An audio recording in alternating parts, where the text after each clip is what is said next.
It's Tuesday. Missiles have been launched against ISIS. Bombs are being dropped in Syria. Do you feel safer today? After all, isn't that what American people, according to the polls, wanted?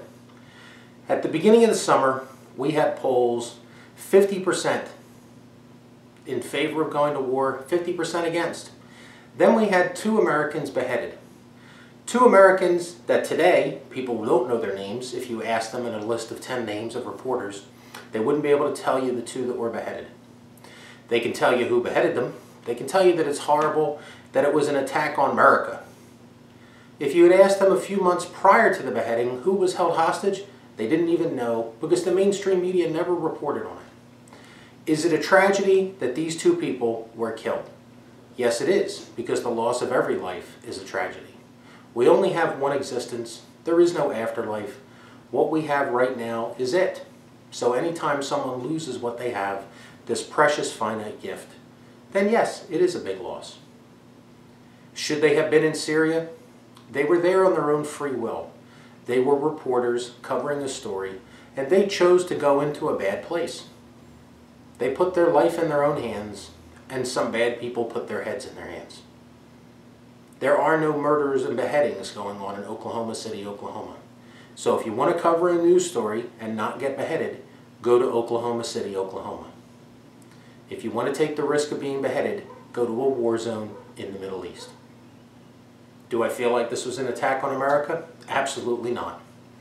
I feel like this was a tragedy that occurred because of U.S. political policy to continue to fund wars in the Middle East and throughout the world.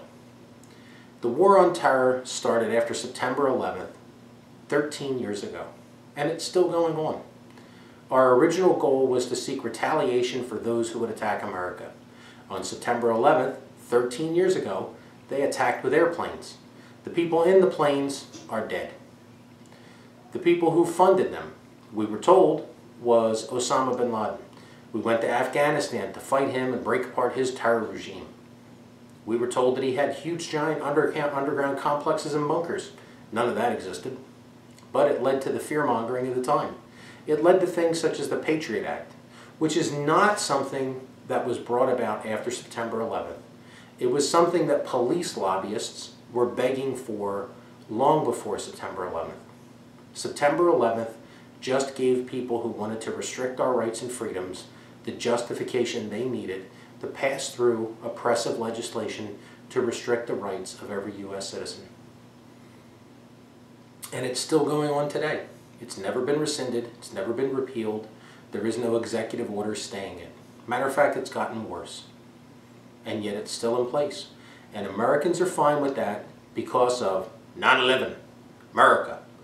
And when the opinion polls started to turn against, when things like Ferguson went on, when things like Eric Gardner went on, and the opinion polls started to turn against the militarized police, they started to turn against the police state. We have 2 Americans conveniently beheaded. Am I saying it's a conspiracy theory a la InfoWars? No, not at all. It's just ironic of the timing.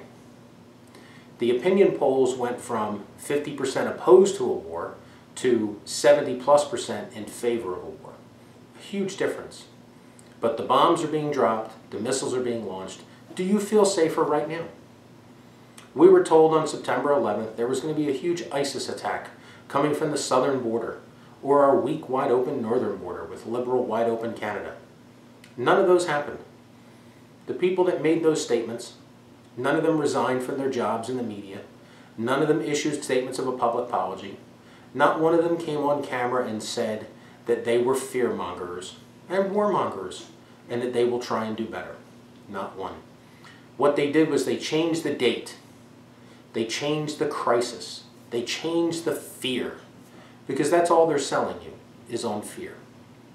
On September 11th, we were told there were 16 or more missing jumbo jet commercial jetliners around the world, including the people with the Malaysian airline conspiracy theories. None of those planes came crashing down on September 11th, 2014. Those people with the conspiracy theories, did they apologize? Did they issue retractions? Did they publicly come out and say, oh, sorry, nope, I was wrong? No, they didn't. They just moved on to another fear-mongering and another warmongering story to get you riled up. The U.S. since September 11th and the Department of Homeland Security have spent $1 trillion of taxpayer money in the Department of Homeland Security. That includes Border Patrol, Immigration and Customization, ICE, the Border Patrol services conducting roadblock search checkpoints inside of within 100 miles of the U.S. border against U.S. citizens. $1 trillion. Oh, and let's not forget the genital groping people at the TSA. The TSA that has never caught a single terrorist. The TSA that has never stopped a terrorist plot at an airport while they continue to fondle people's genitals. Now, that $1 trillion, in 41 days, the entire House and 1/3 of the Senate is up for election. That's your chance to let them know if you think that $1 trillion was well spent and it bought our freedom. It made you safe. Because if that $1 trillion made you safe, why are we launching missiles today and why are we dropping bombs? I thought you said that you were safe because of the missiles and bombs. Or are you safe because of the $1 trillion?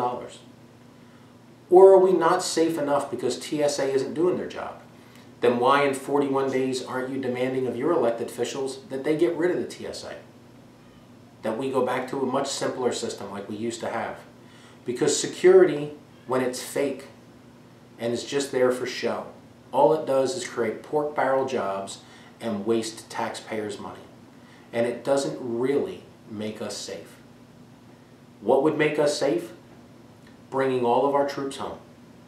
What would make us safe is cutting all funding to all other nations of the world and to all groups, terrorist groups, counter-revolutionary groups, insurgency squads, bringing back every single thing around the world where we in the U.S. are warmongers on the rest of the planet.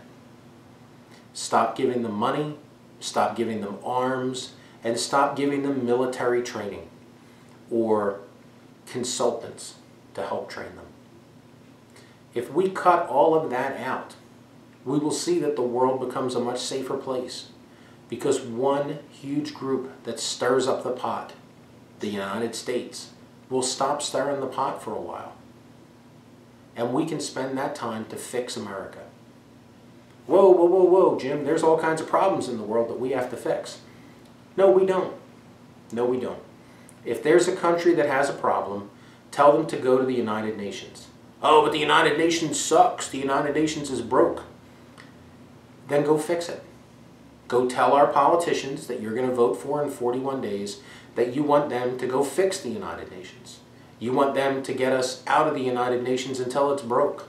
You want us to do something with the United Nations so it can be a working UN. But until that happens, it doesn't make all the world's problems our problems.